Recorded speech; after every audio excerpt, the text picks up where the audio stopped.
Kaya may color ako sa sinina.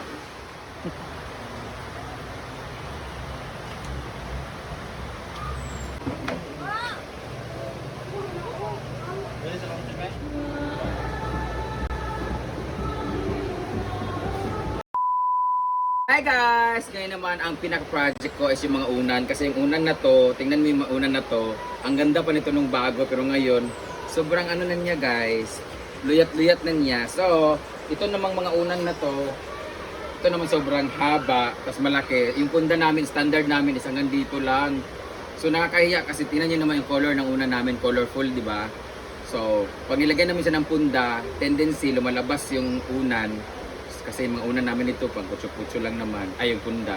So lumalabas siya. So, pabawasan namin to, ilalagay namin dito. Tapos meron kami mga unan din na maliliit, tinanggal na namin, nilagay namin dun sa mga ganito. Kaya yung mga ganito na iba, ito na lang natitira kasi yung iba, lalaban na lahat, tapos ida-dryer, tapos para bago lahat sa ano. So, alam ko ibabash nyo kami kasi yung unan namin pangit para sa e-house. Pero nilalaban naman namin siya at pati yung punda.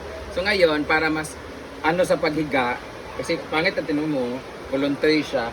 So yan naman talaga ang sakit ng mga unan pag inabot na ng mga 2 years, nagka-flatten siya, tapos lumiliit siya. Ngayon, babawasan natin to, dadagdagan natin to para mas comfy siya sa ulo. So halos lahat to, lahat. Kasi ang lalaki ng mga unan namin guys, oh. Ganito, oh, ang lalaki. Bulky siya. Okay lang naman yung taba niya, yung haba lang talaga niya bawasan ko kasi hindi siya umabot sa standard. Ang taas niya kumpara sa punda namin na maliit. So, magtatahi muna ako. Kagabi nakagawa na ako ng 8, ngayon naman babawasan ko itong mga ito. So, I'll see you later. So, ito siya, hindi siya nagpa-flatten. Kasi ilang taon na rin to, mataba pa rin siya. Unlike dito sa isang ano na to, yung color blue na to, yung laman niya is ito. So, nagpa-flatten siya. Ayan o. Pangit na siya. So, dadagdagan natin dito.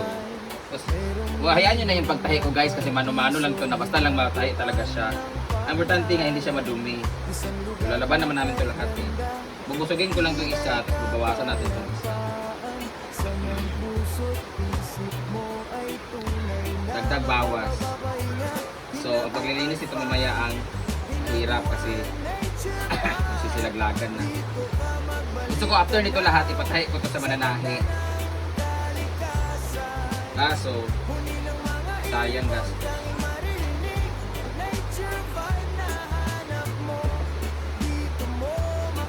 Tanggal na.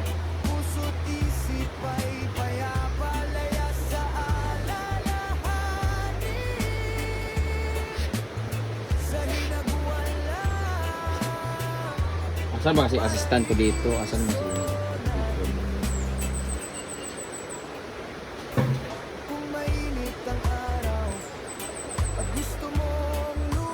Yan na, ganyan na siya kalaki at saka ba?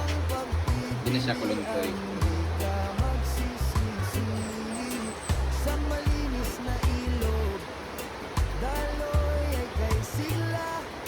So, itatahi ko lang sa dito. Tapos na.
standard o buko na kayo na yung ibang gahin mo.